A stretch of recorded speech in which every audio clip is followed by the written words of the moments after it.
Okay, we are picking up on Yud Dalet Amud Beis. We are 9 lines down. We're in the middle of the story right now that that Abigail had just told. She had just David HaMelech had come after Abigail because she had revealed her leg and she didn't know that it was revealed. They say she was at Tznuah, but anyway, so she had revealed her leg and so he was chasing after her, and now she continues. So the pasuk says, "V'haisa nefesh Adoni tzura b'tzora Chaim." It says that again, we normally say this by Levaya, but she said the pasuk now. It says that our souls are going to be bound together. What does that mean? Ki havimishra minei amrale. When she was leaving, she said to him, "V'heitim Hashem la'adonu v'zacharta samasech." That Hashem's going to do good for you, David. You're going to become very, very powerful and very successful, and you should remember me. So Hanu Damri Inchi. Amar Rav Nachman, Hamri Damri Inchi, Itza Bahadi Shusa Pilcha, that whenever a woman's talking, she's also doing something else. She's sewing. Like meaning a woman is doing one thing and she's talking at the same time she'd be doing something else because she was already thinking ahead. Here on the one hand, she's trying to save her husband Naval from David HaMelech killing him, and at the same time she's also saying, well, he's not going to last too long, so just keep me in mind because I think we can get married one day. Ika the Amri, that there's a different saying, Shafla v'azal bar avaza ve'enhu miftfri, that sometimes when a goose, its head is down, but its eyes are still looking far away. So same thing, Abigail, she was down right now, she was trying to save Naval, but at the same time, her eyes were far, she was looking off into the distance what was going to be. Okay, so that was Abigail. The next woman that was a Navi, Huldah.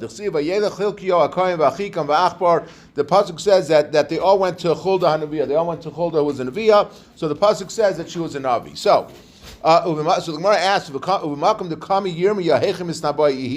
how is it that Yirmiyahu Hanavi was still around? So how is it possible that they all went to Huldah to go get a nevuah from her?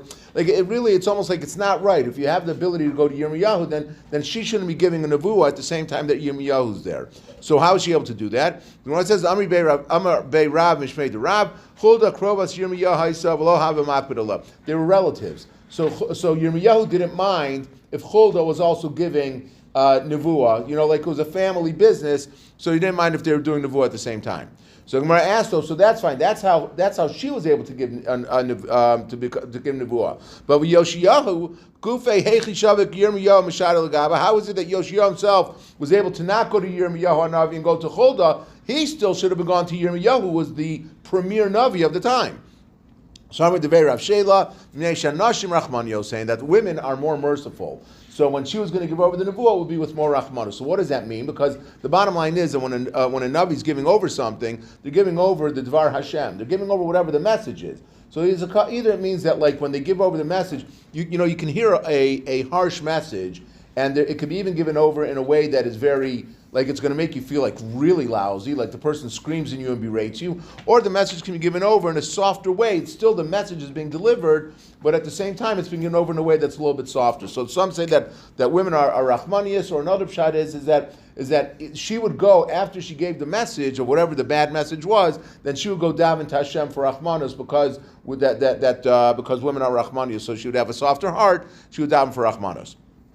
Rabbi Yochanan Amar, Yirmiyahu lo have a hasam, he wasn't there. Because he went to go return. Remember, there was a split off in Klal Yisrael. There was a 2 Shvatim, and then there was a 10 Shvatim. And they were exiled about 130 years before the Churban Beis HaMikdash. So Yirmiyahu went to go retrieve them from Galus. And where do we know that? We know the Adur, and how do we know that they got them back? Because when they were giving a nevuah, they said that in the future, when Klal Yisrael is in Galus, that Yovel is not going to apply. When does Yovel apply? Only if you have most of the Jewish people in Eretz Yisrael. But if they were not mainly there, then it doesn't apply. So if he's speaking about a future event that's taking place, well, then it must be that the 10 Shvatim have returned to Eretz Yisrael and Yovel was back in place, and then he's saying in the future it's not going to apply. So and the Gemara says, after Yovel batal v'navi misnabi alav she batal. Is it possible that Yovel was batal now, and he's saying, oh, in the future Yovel is going to be batal? That doesn't make him much of a navi. It's already batal now. So it must be that Yirmiyahu came and got the Asar Shvatim, he got the 10 tribes, brought them back, and then Elam Alamed Yirmiyahu echzir. And so you see that from here that he brought back the 10 tribes. So the Gemara asked. So the Gemara said, and the Gemara is just saying now, just like off to the side with nothing really about the nevuah. Yoshiyahu ben Amon Malchalin, and Yoshiyahu was the king of the 10 Shvatim. How do we know that? Dichsiv Yomer Mahatzion Halaz Asher Ani Roa, Vayomer Lav Anshe Ha'ir HaKeber Ish Elokim Asher Ba, Yehuda Vayikras Advar Me'ela Asher Tzitza Al HaMizbech Beis Kel. So he says that he was doing it in Beis Kel. So V'chimat Tivo Shel Yoshio Al HaMizbech Beis Kel. What is he doing over there? Which is where the Aseres HaShvatim were. El Malamed Yoshio Malchal, and that Yoshio was the king in Beis Kel. That's why he was there, as opposed to being in Yerushalayim. So he was the Melech over the 10 Shvatim. And a different answer, how we know that he was the king over them. Rav Nachman, Amar Mehacha, it says, Gam Yehuda, Shas Kachila, B'shuvi Shvusami, that it says Yehuda was there when he was returning to the people who had just been held captive, meaning that the Shvatim had come from outside in Galus. He came back and he says that he was a melech over them. Okay, so now getting back to the story of to who a Navi is.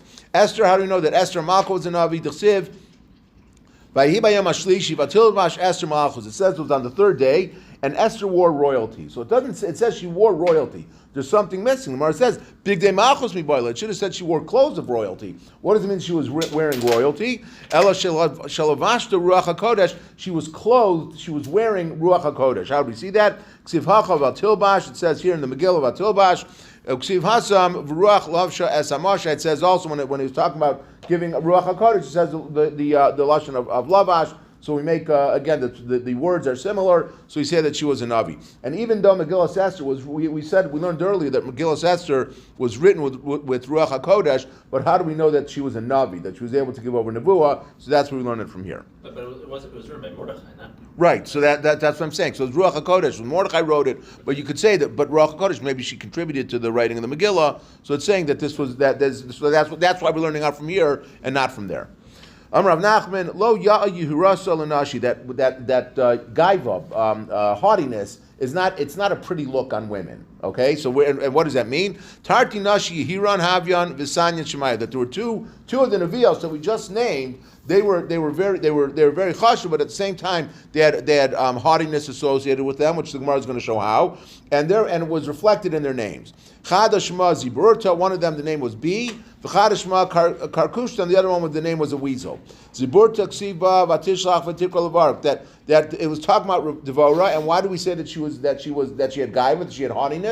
Because it says that she was co-leader of the Bnei Yisrael with Barak ben Avinoam, and it says that she called to him that he should come to her. Really, she should have said she should have gone to him, or at least said, hey, can we have a meeting together? Where do you want to meet? But instead, she called to him like he was an underling, which showed that she was on her level, that it was a level that she had gaiva associated with her. So that's why I call her a B, which is again not a compliment. Vilu'i lo az lagabe, she should have gone to him.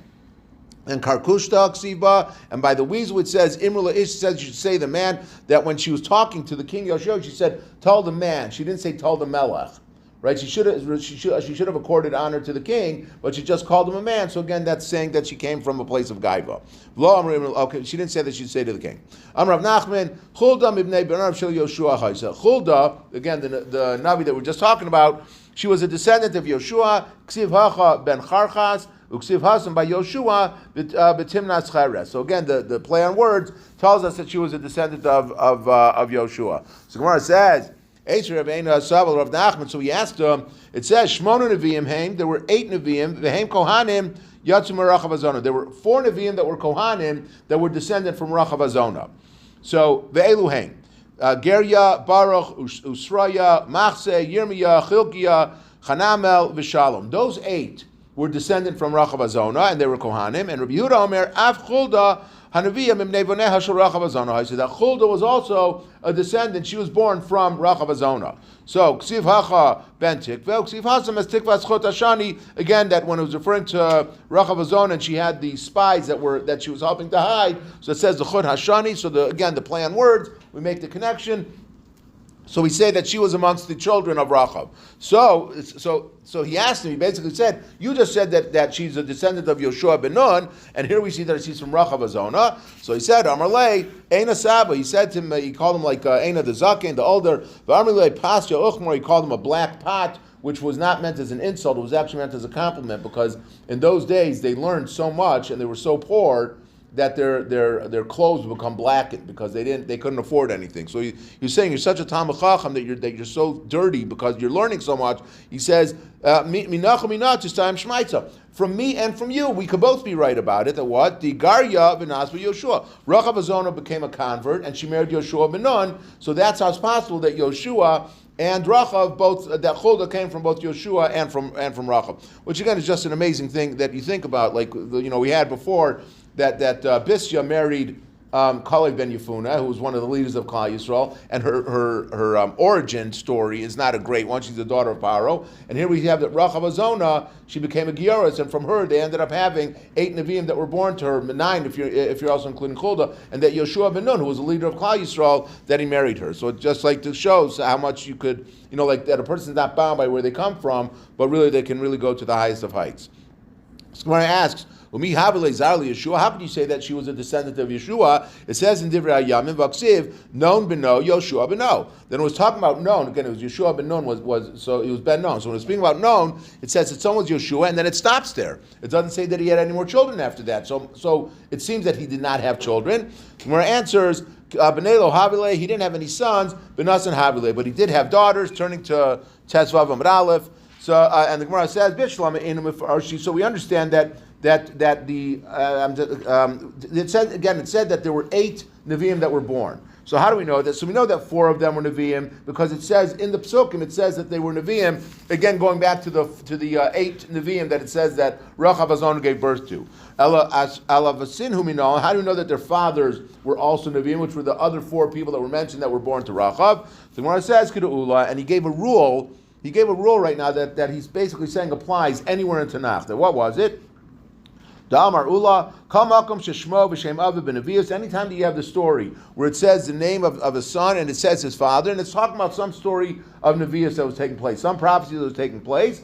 So then B'Yadua Shehu Navi Ben Navi, so that we know that not only was the son a Navi, but his father was also a Navi. If it says Shemo v'lo Shem Aviv, if it just says his name and it doesn't say his father's name, so then B'Yadua Shehu Navi v'lo Ben Navi. So then we know that he was a Navi, but his father was not a Navi. And the last piece of the Gemara for tonight, Shemo v'Shem Ira Mefarish, if it says the Navi's name and it says it also associated with the city, B'Yadua Shem Osir, then we know that he was coming from that city. Shemo v'lo Shem Ira, but if it just says the person's name and it doesn't say the city he came from, B'Yadua Shem Yerushalayim. So it must be that he came from Yerushalayim because all roads lead back to Jerusalem. So if it doesn't say what city he was from, then we can attribute it that he came from Yerushalayim. We will stop here and continue on Monday night in Mirza Hashem.